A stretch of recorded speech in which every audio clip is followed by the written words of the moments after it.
नमस्कार। तो आज हम पढ़ेंगे रेडिएशन शील्ड। देखिए, सबसे पहले रेडिएशन शील्ड को समझते हैं कि क्या होता है। देखिए, रेडिएशन शील्ड का मतलब होता है रेडिएशन को बाहर ना निकलने देना किसी बॉडी से। मैं आपको इसका एक एग्जांपल देके बताता हूँ। देखिए, आपने देखा होगा जो हॉट फॉइल होती है जिसमें हम खाना को पैक करते हैं ताकि खाना गर्म रहे। उसमें क्या होता है कि खाना होता है गर्म रहता है। वो क्यों रहता है? क्योंकि आपने उसे देखा होगा, वो जो फॉइल होती है वो सिल्वर टाइप की होती है। उसमें क्या होता है कि जो भी रेडिएशंस निकलती हैं गर्म खाने से वो उस बॉडी के सर्फ वो सर्फ उस फॉइल के सरफेस से टकराएगी और वो रेडिएशन फिर वापस टकराने के बाद अपने आप ही उस फूड के अंदर आ जाएगी, जिससे खाना क्या होता है काफ़ी देर तक गर्म रहता है। इसके अलावा एक एग्जांपल है, आप देखिए जो फर्नेंस होते हैं, जो फर्नेंस होते हैं जिनके दरवाजे होते हैं, वहाँ से क्या होता है कि जब अंदर आग जल रही होती है उसकी वजह से रेडिएशन बाहर आती है, उसकी वजह से थोड़ा हीट लॉस होता है। अगर उसी रेडिएशन को हम वापस उस फर्नेंस के अंदर डाल दें वापस, तो उससे क्या होता है कि वो हीट एनर्जी वापस उस फर्नेंस के अंदर चली जाती है और इससे वो थोड़ा और ज़्यादा गर्म हो जाता है, यानी हीट लॉस कम होता है। रेडिएशन शील्ड किसी दो बॉडी के बीच में भी इस्तेमाल होती है, जिन दो बॉडी के बीच में हमें हीट एनर्जी को रेडिएशन एनर्जी को अगर एक्सचेंज करने से रोकना है। जैसे कि ये देखिए देखिए एक बॉडी ये है और एक बॉडी ये है, इन दोनों कुछ टेम्परेचर पे हैं। तो अगर ये कुछ टेम्परेचर पे है तो ये एक दूसरे से क्या करती है, रेडिएशन एनर्जी एक्सचेंज कर रही होती है। अगर मान लीजिए हमें इन दोनों बॉडी के बीच में रेडिएशन एनर्जी एक्सचेंज नहीं करवानी है, तो हम क्या करते हैं, एक कोई बॉडी बीच में लगा देते हैं जिसे कहते हैं शील्ड।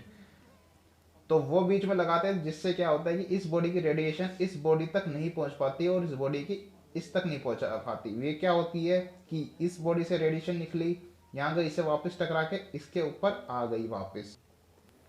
देखिए, अगर किसी भी बॉडी की रेडिएशन अगर हमें रोकनी है तो रेडिएशन शील्ड हमें ऐसी लेनी पड़ेगी कि वो बहुत ज़्यादा रेडिएशन एनर्जी रिफ्लेक्ट करे। उसके लिए क्या करते हैं कि ऐसी बॉडी हमें चूज़ करनी है जिसकी रिफ्लेक्टिविटी बहुत ज़्यादा होती है। एग्जाम्पल के लिए होती हैं पॉलिश्ड एल्यूमिनियम और कॉपर शीट्स। एल्यूमिनियम और कॉपर शीट्स ही होती हैं जो रेडिएशन एनर्जी को रिफ्लेक्ट आराम से कर देती हैं, क्योंकि इनकी हाई रिफ्लेक्टिविटी होती है और साथ में ये चमकीली चीज़ भी होती है, यानी पॉलिश्ड चीज़ है। कोई भी पॉलिश्ड चीज़ होती है वो रिफ्लेक्शन ज़्यादा करती है।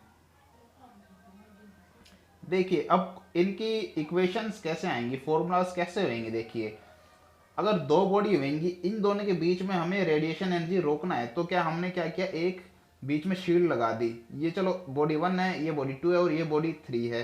ये शील्ड को हम 3 मान लेते हैं। अब देखिए, इसको इसकी इमिसिविटी कितनी है, E1, इसकी इमिसिविटी हो जाएगी E2 और इसकी इमिसिविटी हो जाएगी E3। ये छोटे ई हैं इमिसिविटी वाले। तो जब हम इसे सॉल्व करेंगे तो radiation heat energy exchange between body 1 और 2 पर यूनिट एरिया क्या आएगी, ये Q/A 1 1 से लेके 2 तक, यानी 1 और 2 के बीच में हीट एनर्जी एक्सचेंज हो रही है विथ शील्ड। यानी शील्ड की वजह से कितना कम हो जाएगी, यानी कम नहीं कितना होएगी शील्ड की वजह से, वो होएगी ये sigma multiply T14 minus T2 to 4 divided 1/E1 plus 2/E2 E3 plus 1/E2 minus 2। और ये हो जाएगी इन दोनों के बीच में radiation heat energy exchange with shield. और यहाँ पर सिग्मा है ये स्टीफन्स बोल्ट्जमैन कांस्टेंट।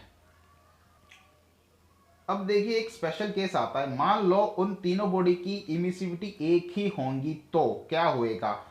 तो देखिए, अगर उन तीनों बॉडी की या फिर कितनी भी बॉडी हो जिनकी इमिसिविटी बराबर हो, तो उनके बीच में देखो heat transfer with an shield और heat transfer without any shields का क्या रेशियो होगा। देखिए, Q/A 1/2 equal to 1/n plus 1 Q/A 1/2। ये 1/2 का मतलब, यहाँ पर 1/2 का मतलब बॉडी 1 और 2 के बीच में ये कितनी भी बॉडी हो सकती हैं, ठीक है।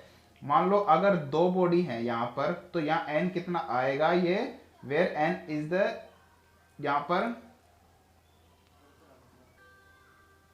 यहाँ एन का मतलब है नंबर ऑफ शील्ड, यानी दो बॉडी के बीच में एक शील्ड रखी तो यहाँ एन आ जाएगा 1। तो देखिए अगर हम एक शील्ड लगाएंगे उन दोनों बॉडी के बीच में तो उनकी हीट रेडिएशन एनर्जी हाफ हो जाएगा ट्रांसफर, जितना कि पहले ट्रांसफर हो रहा था जब कोई भी हीट जब कोई भी शील्ड नहीं लगा रखे थे हम। वैसे ही मान लो अगर मान लो दो रेडिएशन लगाएंगे तो यहाँ दो हो जाएगा, तीन तीन शील्ड लगाएंगे तो यहाँ तीन हो जाएगा, कि जितनी है नंबर ऑफ शील्ड्स के लिए हैं ये।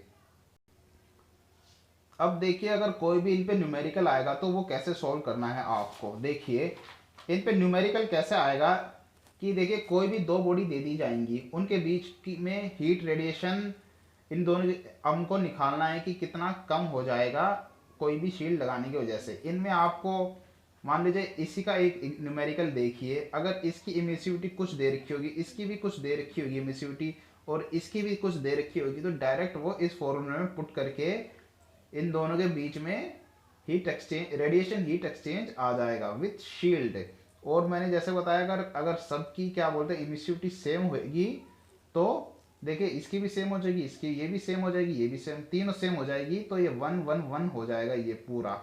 तो 1 + 2 + 1 ये 4 - 2 ये नीचे 2 आ जाएगा, तो वो हाफ हो जाएगी जैसा कि हमने अभी इस डायग्राम इस फॉर्मूले के थ्रू किया था। अगर सबकी इमिसिविटी अगर सेम होएगी तो इस फॉर्मूले से आप डायरेक्ट निकाल सकते हो। अगर पर एक चीज़ का ये ध्यान रखना कि ये फॉर्मूला तभी लगाना जब सभी बॉडी की रेडिएशन इमिसिविटी सेम होगी, तभी, वैसे नहीं।